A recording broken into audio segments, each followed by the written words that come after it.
replying to that would not have been totally beyond the bounds of possibility. And presumably you've been in first prop and you've been making sure that your argumentation will hold no matter what. I'm inclined to think that creates better debates anyway.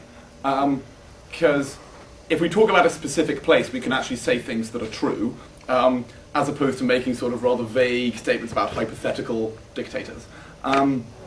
That's a matter of taste, though. In general, though, narrowing to a specific individual in cases of assassination or prosecuting, I think, is okay, if it's someone everyone knows. And everyone knows Robert Mugabe, everyone knows the Pope. Is that clear? Awesome. He was in Australia, actually. Maybe we get to talk about that horrendous priest in Melbourne, whose name I have promptly forgotten. Any other questions? Madam? What do you do if you're a second speaker, first prop, and it is suddenly very, very clear to you that the first opposition has either no idea what your definition was, or spent 7 minutes not listening, and they're getting up? Is it your fault or theirs? It's their fault, but if It's you don't, definitely their fault. Your motion was crystal clear, and despite that, they have just ignored it. and you In have which to case, engage. jump for joy. You have already beaten them, right? And you have, what's the problem, right? This sounds brilliant. The problem is that these debates often turn to be second half debates.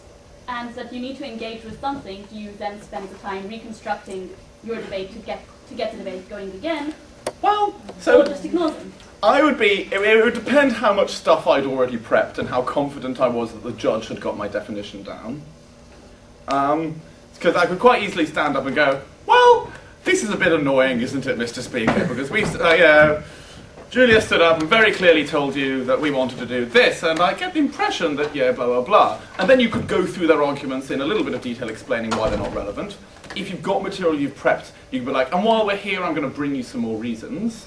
The way to stop that turning into a bottom half debate, I mean, screwing second op is always going to be hard, but if you've covered most of the prop material, it's difficult to see how second prop are going to find anything to do, because they are similarly going to be screwed by not having anything to rebut from first op. And if you've covered enough material in first prop, and we'll talk in a bit about how you make material comprehensive in the required way, you should at least be able to beat first op and second prop. I would have fun if I was there, though. I would just be like, well, this is annoying. Sorry, Judge. I'm going to give you some more reasons, though. Make sure you are crystal clear in explaining why it's not relevant, though. Like, we can't fill in the gaps for you there on that. That's never happened to me, though. Like, definition, like, by crystal clear, I do mean crystal clear. Like, a definition should be incredibly easy to follow. And then that will never happen to you. That was a very unhelpful answer. Sorry. Madam. Okay, what if I'm not sure if it's my speech or maybe I didn't, the first speech I didn't explain stuff very clearly? You mean it is your fault? Yes, because it is. Well, because you'll I'm probably not sure lose. if it's my fault, so it probably is. Do I re-explain it better in the second speech? Well, so you can't add anything to the definition. If it's just a failure of explanation, you can clarify. You could pretend you're clarifying and hope the judge doesn't notice. Or you could go, well, to be honest, Mr. Speaker, we didn't think we needed that level of detail, but I suppose we would do it this way. And then it's like, I'm not adding to the definition. No, you don't say, I suppose we would do it this way. You would say something like, well, Mr. Speaker, we didn't feel the need to give in that level of detail because in these cases what is always done is this. And then it's not adding to the definition. But like, intellectually dubious. And your judge may be paying attention.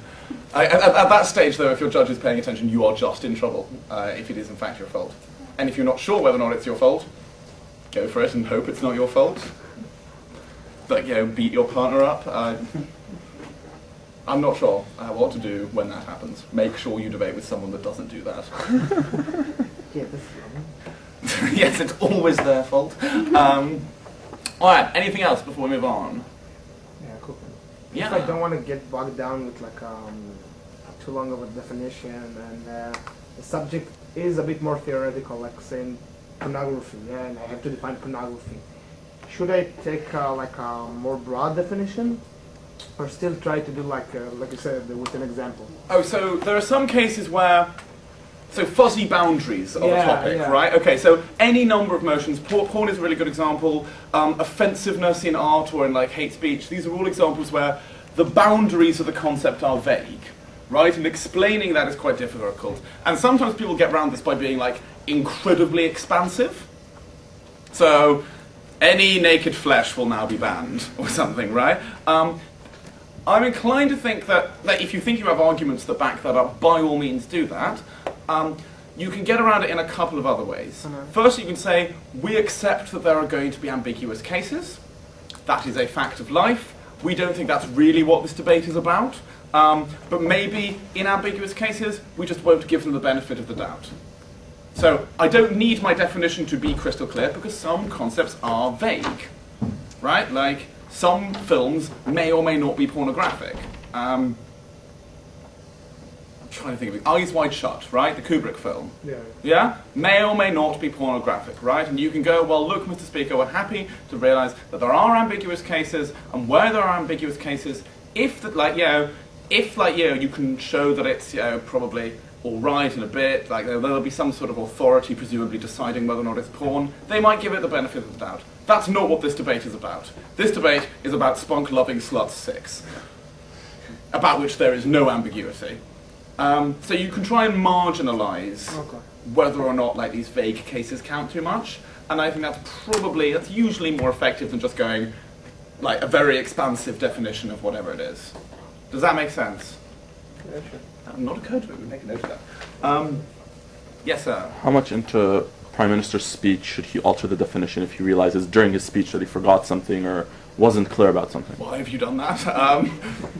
Make sure you write better notes. 2 minutes, 3 minutes, maybe. After about halfway, I think it's a bit like, oh, and by the way.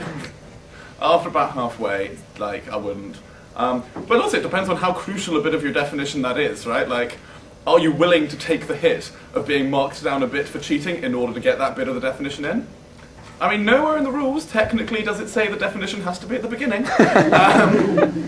You will get marked down for it, but if it's a really important bit of the definition, I suppose, take the hit. Although if you forgot about it, it's probably not that important. Again, that's one of those how long is a piece of string questions.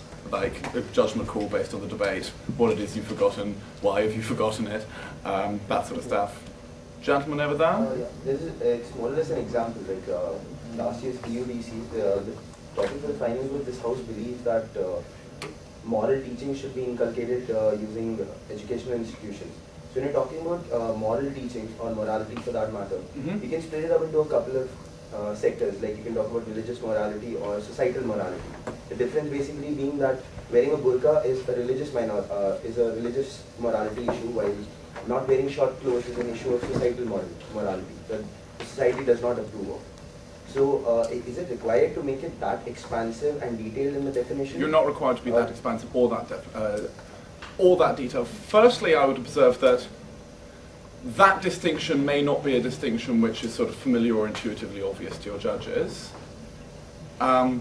Things like, I mean, one of the things that's slightly problematic about a motion that includes a phrase like moral teaching is that's going to mean an awful lot of different things to an awful lot of different people.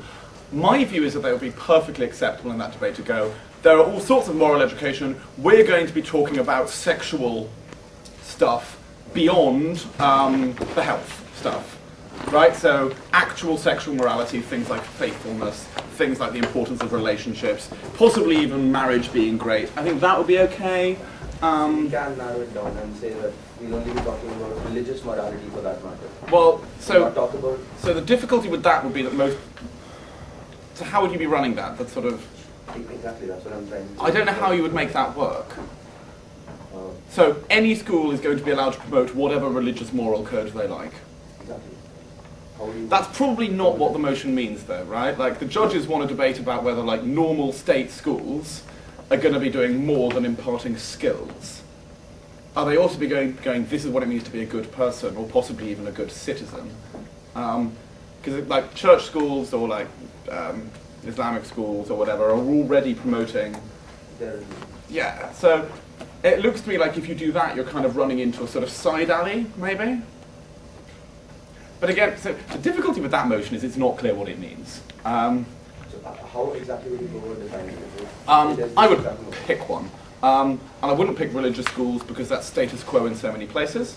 I would go, we're talking about secular state schools.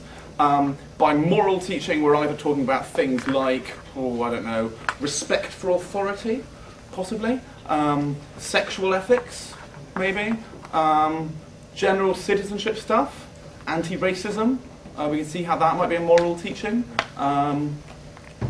But I would... The whole integrity, honesty, fraternity, equality, that kind of a line. Yeah, absolutely. We're going to teach the ideals of the French Revolution to children.